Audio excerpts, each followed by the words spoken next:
Hey people, it's Niyas talking. I decided to cover the Dahomeys because I saw a Sean James video where he was talking about that new movie called The Woman King, which is basically another hack job on black history to send some bad messages. First, he has that Viola Davis, which I don't particularly like, but I don't want to go into that. Anyway, they're trying to prop up the Dahomeys as some black heroes or something like that. In reality, the Dahomey kingdom was not a good thing. They were one of the chief slave traders of West Africa. And I have here a quote from King Gizo. This is from bbc.co.uk, The Story of African Slavery. The quote, "The slave trade is the ruling principle of my people. It is the source and the glory of their wealth. The mother lulls the child to sleep with notes of triumph from an enemy reduced to slavery." So now they have a movie and people are paying to watch as these people are, hero worshipped after selling their ancestors into slavery. Anyway, so this is from Black History Month. So I'm going to read this.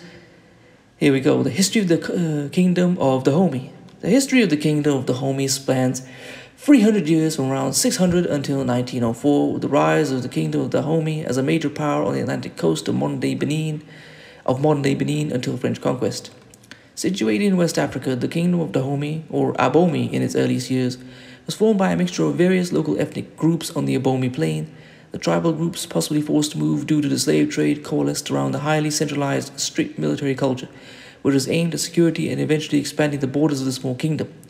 The kingdom became a major regional power in the 1720s when it conquered the coastal kingdoms of Alada and Wida.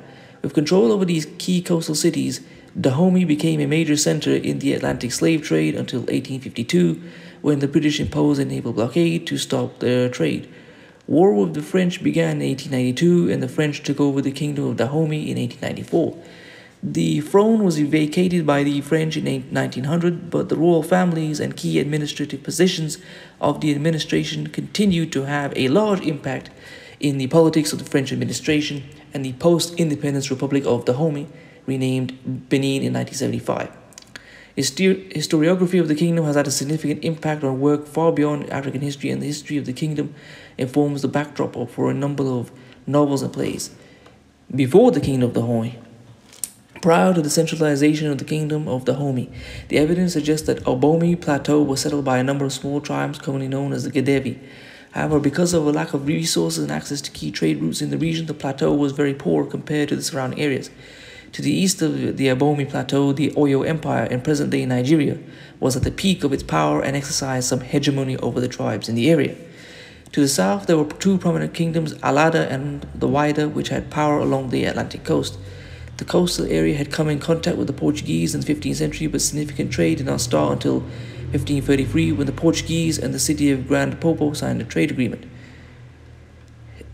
Founding. There are a number of different folk stories about the kingdom of Dahomey. Most scholars believe that many of these stories were created or exaggerated in the 18th century to promote the legitimacy of the Dahomey royal regimes at the time, and thus may be based only loosely on actual events.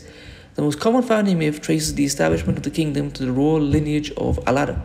According to this story, there was a foreign prince named Agasu in the city of Tado who tried to become king but lost the struggle and took over the city of Alada instead.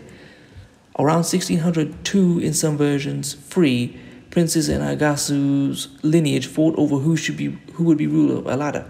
It was decided that both princes would leave the town and found new kingdoms, with Tiagbanlin going south and founding the city that would become Porto Novo, and Doaklin moving to the Abomey Plateau to the north. Porto Novo and the kingdom of Dahomey remained rivals for much of history. The Doaklin's son Dakodunu was granted permission to settle in the area by the Gedevi chiefs in Abomey. However, when Dakodunu requested additional land from a prominent chief named Dan, the relationship grew hostile. The chief responded to Dakodunu with sarcasm, "Should I open up my belly and build you a house in it?" Dakodunu killed Dan on the spot and ordered that his new palace be built on the site, and derived the kingdom's name from the incident. Rise and expansion 1600 to 1740. The empire was established in about 1600 by the Fon people who had recently settled in the area, or possibly a result of intermarriage between the Aja people and the Gedevi. A palace in Dahomey was established in the early 17th century. The foundational king of the kingdom of Dahomey is often considered Hubaja circa 1645 to 1685, who built the royal palaces of Dahomey and began raiding and taking over towns outside of the Dahomey plateau. At the same time, the slave trade began increasing in size in the coastal region through the kingdom of Whydah and Allada, and trade with the Portuguese, Dutch, and British. The Dahomey kingdom became known to European traders at this time as a major source of slaves in the slave trade at Allada and Whydah. King Agaja, grandson of Hubaja, came to the throne in 1718 and began significant expansion of the kingdom of Dahomey. By 1720, King Agaja repudiated the kingdom's allegiance to Allada and began increasing military activity throughout the region. In 1724, Agaja offered his military to help with succession struggle within Allada. However, he returned his forces on the army of Allada and took over the city, relocating his capital from Dahomey to Allada. In 1727, Agaja took over the city of Whydah and thus became the primary force on a major part of the coast.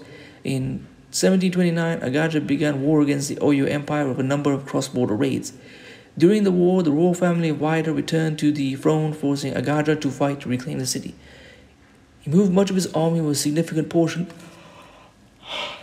in the back, composed of women dressed like male warriors. This is possibly the beginning of the Dahomey Amazons. The Whydah royal family had assumed that the Dahomey army had been weakened in the war with Oyo, and upon seeing such a large force, fled from the city. In 1730, the war with Oyo ended and Dahomey retained domestic control and became a tributary of the Oyo Empire.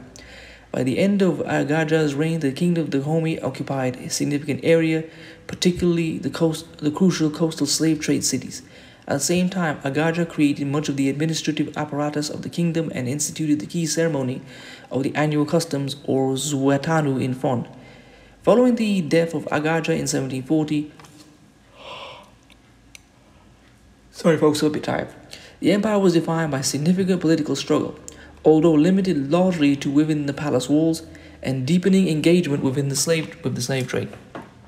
There was a significant succession fight after Agaja's death when the recognized heir was passed over for Tegbesu, who ruled from 1740 to 1774. Tegbesu moved the capital city back to Dahomey, but had to deal with a number of different factions in the powerful members of the kingdom and in keeping conquered territories royal. At the same time, the empire continued slave raids throughout the region and became a major supplier to the Atlantic slave trade. In the late 18th century, Oyo put pressure onto Dahomey to reduce its participation in the slave trade, largely to protect its own slave trade, and Dahomey complied by limiting some of the slave trade. However, even with this, the empire was a significant player in the slave trade, supplying up to 20% of the total slave trade and providing the largest portion of their revenue for the king. In 1818, King Gezo, reigned 1818 to 1858, came to the throne by forcibly replacing his older brother Anandozan, crucial in Gezo's rise to power.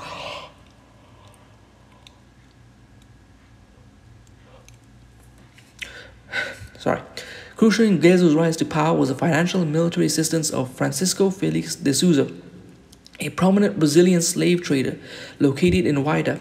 As a result, they're so tied into the slave trade that slavers are responsible for getting their kings to power. As a result, Gezo named de Souza the Chacha, or Viceroy of Trade in Whydah, providing him with significantly more power and money. The title Chacha remains an important honorary position in Whydah to this day. In 1823, Gezo led armies against Oyo and was this time able to end the tributary status of Dahomey and permanently weaken Oyo. Two major changes occurred in the 1840s and 1850s, which significantly altered politics in Dahomey. First, the British, who had been a major purchaser of slaves, began taking an active stance in abolishing the slave trade in the 1830s. And just as an aside, the British did not have some moral change of heart. It was because so many slave rebellions had happened in Jamaica and throughout the West Indies that had showed them that the slaves were too hard to control, and it was better to end the slave trade before the slave trade was ended, as well as Haiti, the first free black republic. They sent multiple diplomatic parties to Gezo to try and convince him to end Dahomey's participation in this trade. All of these were rebuffed, with Gizo worried of the political consequences of ending such trade.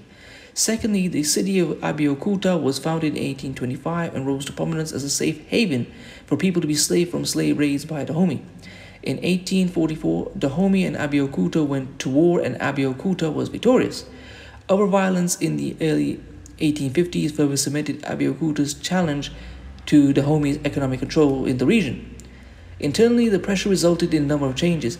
Gizo rejected British requests for ending the slave trade, but at the same time began expanding significantly the palm oil trade as an economic alternative.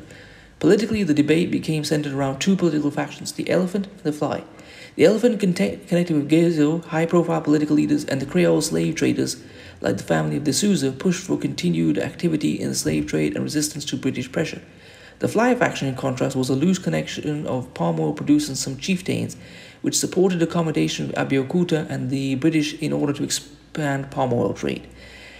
And just as an aside, the palm oil trade was also one of the things that helped expand Unilever, the global multi-giant, because they were partly responsible for the colonization of Nigeria.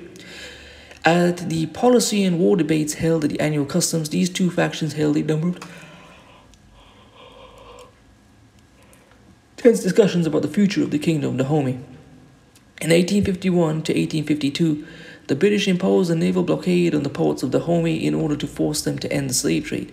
In January 1852, Gizo accepted a treaty with the British ending the export of slaves from Dahomey.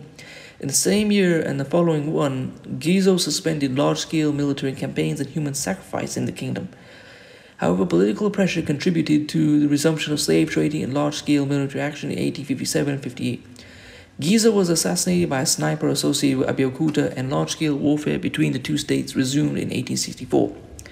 This one ended again in the favor of Abiokuta, and the result was the slave trade could not be significantly re-established to its 1850 level. The power of slave traders in the empire decreased, and the palm oil trade became a more significant part of the economy. European colonization 1880 and 1900. Dahomey's control of key coastal cities continued and made the area a crucial location in the European scramble for Africa. In 1878, the Kingdom of Dahomey agreed to the French, making the city of Cotonou into a protectorate, although taxation of the Kingdom of Dahomey was to remain in effect. In 1883, the French received similar concessions over Porto Novo, a traditional rival of Dahomey along the coast. In 1889, King Glele died and his son Behanzin came to power and immediately became quite hostile to the French in negotiations. Behanzin renounced the treaty with France, providing them with the city of Cotonou, and began raiding the possessions. The hostility hit at a high point when Behanzin began conducting slave raids in French protectorates along the coast, namely Grand Popo in 1891.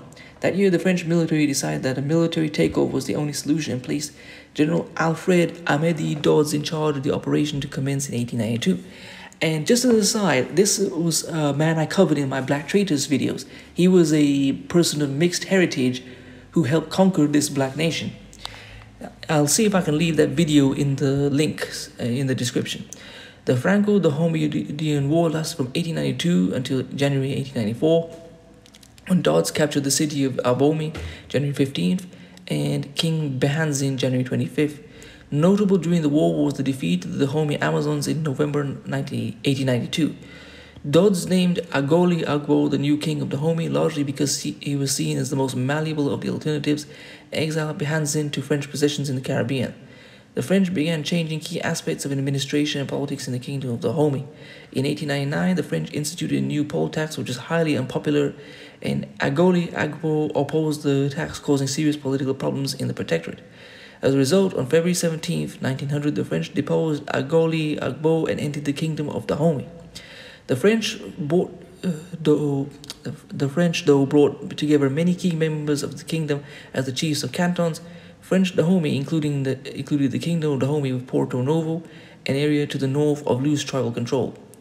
Agoli Agbo remained exiled from 1900 until 1910, when French administration decided to allow him to return to the area because of his key role in foreign ancestor worship and ceremonies. He was not allowed to reside in Dahomey or travel freely, but was allowed to visit Dahomey to perform ceremonial functions during the annual customs by the French administration. French Dahomey administration remained over the area from 1900 till 1960 when the country gained independence and took the name Republic of Dahomey. In 1975, the name of the country was changed from Republic of Dahomey to Benin. The Kingdom of Dahomey remains an important ceremonial position and continued through both French administration and independence. Since 2000, there has been a struggle over the position with Ogoli Agbo Free and who had Doni Behanzin holding rival claims to the throne.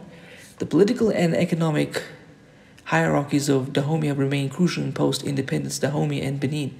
One of the key leaders in the triumvirate which dominated politics in the country from 1960 to 1972 was Justin Ahomadegtometin, twice the head of state in the country, who garnered significant political power through his connection to the royal lineage of Dahomey. The descendants of Francisco Felix de Souza remain very important political leaders in Benin to this day, including Colonel Paul Emile de Souza, Benin head of state, 1969 to 1970, Isidore de Souza, President of National Assembly of Benin, 1990-91, and others. Koju Tuvalu Huenu, who claimed to be Prince of Dahomey but had lived most of his life in France, became a major critic of the French colonial empire, founded the Ligue Universelle pour la Défense de la Race Noire to push for recognition of Africans as full citizens of the French state.